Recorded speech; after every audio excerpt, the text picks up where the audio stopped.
All right. Suhas, thanks so much for joining the Beyond the Support Queue podcast. We appreciate you coming on today. I know that you've had quite a few roles here in the past, and right now are Director of Customer Success at CleverTap. So just wanted to start off here by asking you about your current role, what kind of your day-to-day looks like, and what kind of led you to where you're at right now. Yes, thank you so much for having me on this podcast. Yes, before CleverTap, I used to work in a company called Sprinkler, where I started as a developer and then moved into product experience and into customer experience. And currently, I'm handling Southeast Asia business for CleverTap, predominantly taking care of all the post-sales activities and especially with respect to customer success. So that's where it has led me towards the customer experience, and it's a day-to-day job to me. Right, every day I need to talk to customers, understanding how they are utilizing my platform, what kind of pain points do they have, at the same time what we can do better to make them successful. So that's where I'm currently That's working on. great. And I think it's very interesting that you had a path from the development side over to the customer experience side. How has that kind of shaped how you go about your business right now? Is obviously it's probably helpful being on both sides and actually seeing how the development side works, as well as it's like a full circle kind of moment. So could you just Yeah. dive into that a little bit before we kick things off with the other question? Yeah, actually, it's a very good question, right? I was very much lopsided when I was a developer. Most of the product I used to develop, I used to think that this is the best in the world. And the testers or the QA team always used to think that I'm a reality prick. Clearly about, oh, no, this is not it is, my product is the best. And that is how I started. Eventually what happened was when I think in 2012-13, when actually the SaaS model started coming up, we used to understand and create a specific department called as definition partnership, where most of the big customers, they used to work closely with the development team in order to create or co-create the platform or product with them. And that's exactly how I got introduced into the product management. So I shifted from being a hardcore developer to actually a product management, where I used to work with the customers to understand their use cases and then work with my product team or development team to do that one. And eventually it became product experience, because most of the actual use cases, what we are trying to solve for them, we used to get feedback. Some of them were working, some of them were not working, a lot of escalations, some of them became obsolete. So that is where the product experience came in picture. When I say product experience, it's not only about the actual core functionalities, it's also about sometimes it is UI UX. So most of our customers used to think about it by saying, you can give me a airplane cockpit, but if you don't tell me or if you don't give me the ease of using it, there's no point in even driving a Ferrari. So that's how it actually shifted. So from developer to product management to product experience, and eventually completely moved towards Definitely. customer Yeah, I think experience. that's great. And I guess it's what's interesting to me is like right now, after being on both sides, is there one that you prefer more? Obviously, you're in the customer experience side now, but do you ever miss going back over to the developer side? Yeah, absolutely. Once a developer, always a developer. I used to still, I think, opening the backend and start seeing what is not working. But now I can't do that. I have to go and defend the product as such. Sometimes it's more about, the questions will be more about what we don't have. It's a very competitive landscape, right? Customers will or would want to have everything possible in what we offer to them. It might not be possible, right? We don't have the infinite resources Yeah, as such, right? definitely. But it probably does make it a lot easier now communicating with the developer side. So Yeah, diagnosing things and then being able to relay information much easier. Yeah, great. absolutely.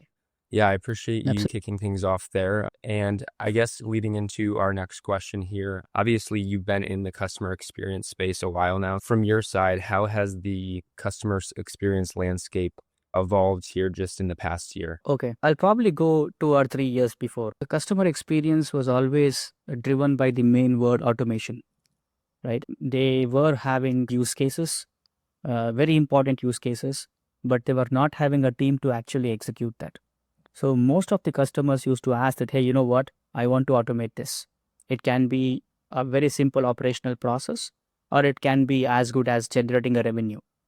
So if I have to actually break down into three important use cases where or any of the product companies today try to solve is either these use cases can be put into the one which generates revenue, or the second one is actually mitigating the risk, or third one is reduction of the churn, or maybe their own customers not moving out.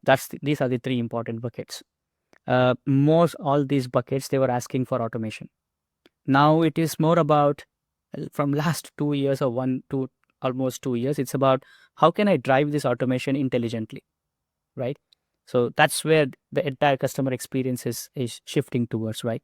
Most of the questions I get asked by the customers about give me hyper personalization, give me predictive services, right? So AI has taken over all these things. So the large language models, what we now know, is moving towards the generating AI, which we all know about it, right? But it also will lead towards solving these complex queries in the real time, right? Over last 10 years, yes, analytics has played a very important part, but in 2025, it's more about predicting those analytics and also giving them all those data points through which they can take an informed decision. This is what I see. It has completely changed over last 2 years, Definitely. And I think almost. with just the AI shift as well, and it ties into the automation, do you see right now that there's a difference between the automation piece and AI, or do you think they are going hand in hand with the systems that you guys are using? The second one, again, I'll tie it up with customer experience, right? It has evolved from a reactive function to a strategic revenue driving function. So it goes hands in hand. I know you need an AI function.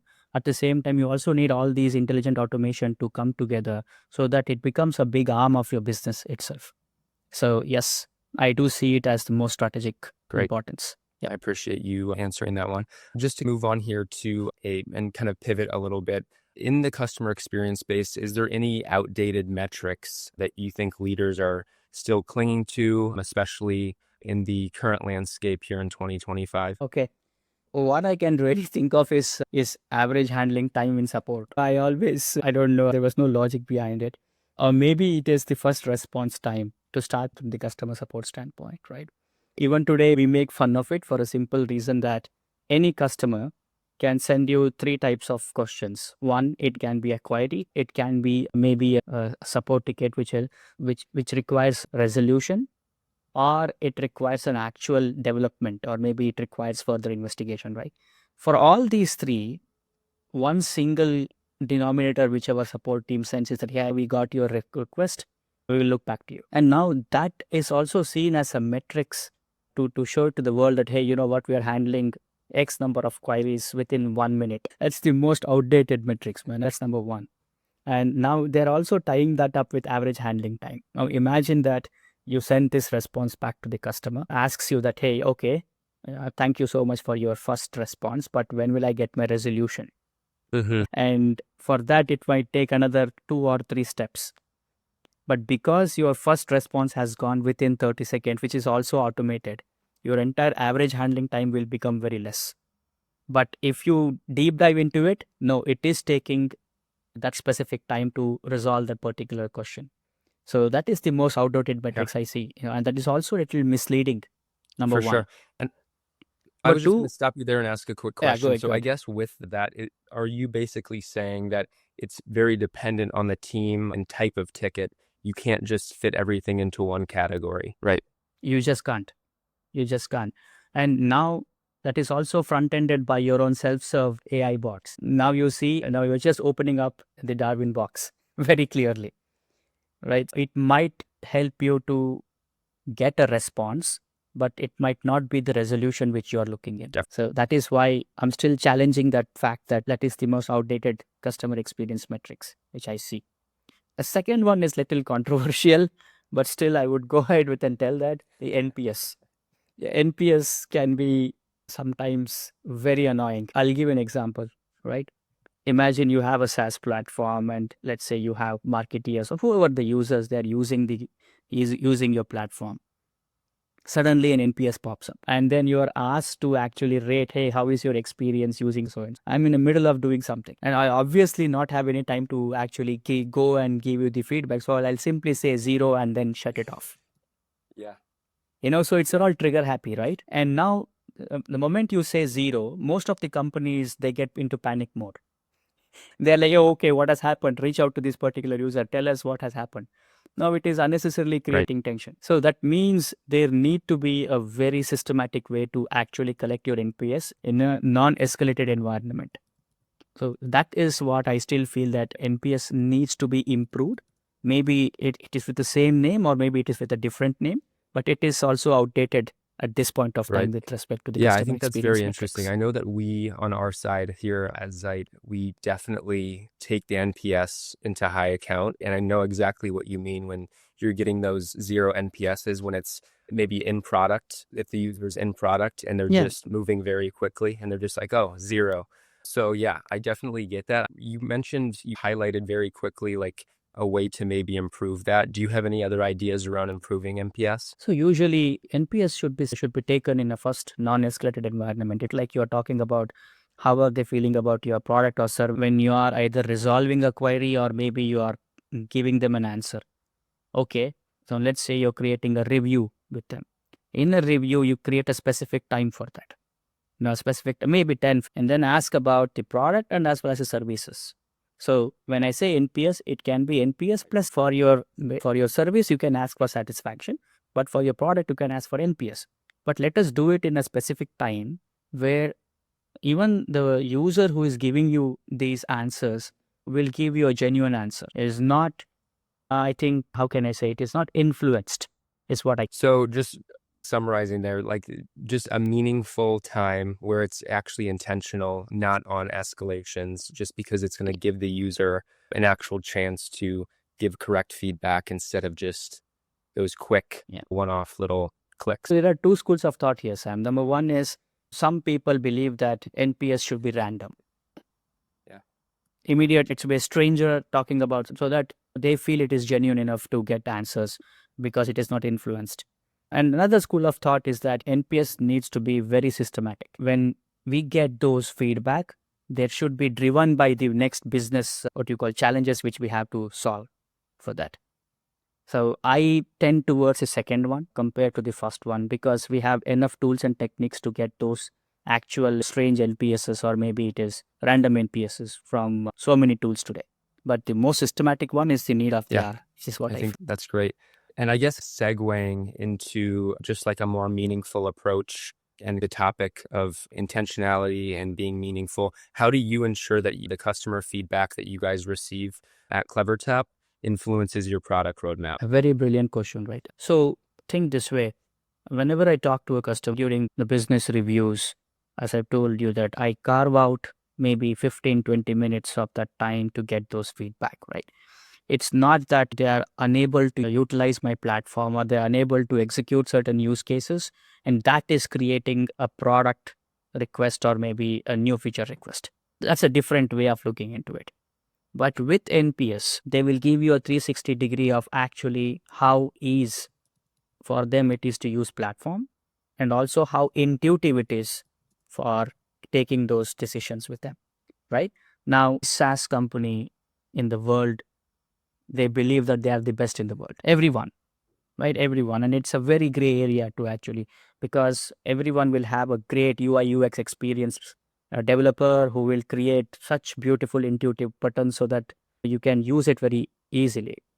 At the same time, using those SaaS platforms, are we getting the right results? Is what usually all the users tie up. Now, that is required to get those answers.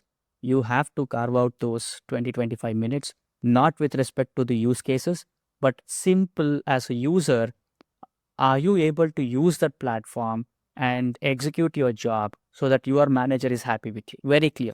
From the bottom of the pyramid to the top of the pyramid, you have multiple users using any single product. A CXO can simply use an analytical dashboard to see what's happening and take a decision. But as a marketeer, people are creating campaigns, understanding what to do, and making so many other things. They are more power users. Both experience are Yeah. important to us. So that is why I was talking about it. Yeah, that's what we That's do in great. And I CleverTap. think just to wrap up here, I guess, as you were talking about the customer feedback experience and NPS influencing the roadmap, is there anything AI involved in that process for you guys, or is it all a manual process of digesting that feedback and pushing it to the right teams? AI has become a DNA and RNA in every product now. So you can't simply keep it outside now. But if you ask me what it has done, it has democratized the actual process around it. Now, initially, what used to happen is all we used to get. We used to have a specific channel, maybe from product marketing or product experience or whoever it is in our product team, come and sit and actually analyze this data, understand whether it is actually relevant to develop these or will we actually create a roadmap. But now you don't have all those things. By the AI models, you can simply understand the previous behavior of the customer, and then you can analyze why this NPS or whatever the feedback they're giving is relevant. And then you can actually predict, okay, if we use this and create our own roadmap, will it even be relevant or maybe is it even required in the product roadmap? So just overall making it a much smarter process and cutting down that time there. That's great. All right. I appreciate you joining the podcast today. I don't think I have any other questions on my side. Was there anything that you wanted to ask me before we go today? Otherwise, I really appreciate you joining, and it was great having you on. Likewise, I really enjoyed this conversation and I'm passionate about this. So thank you so much for Of having me on course. this Thanks so podcast. much. That's it. Thank you so much, sir.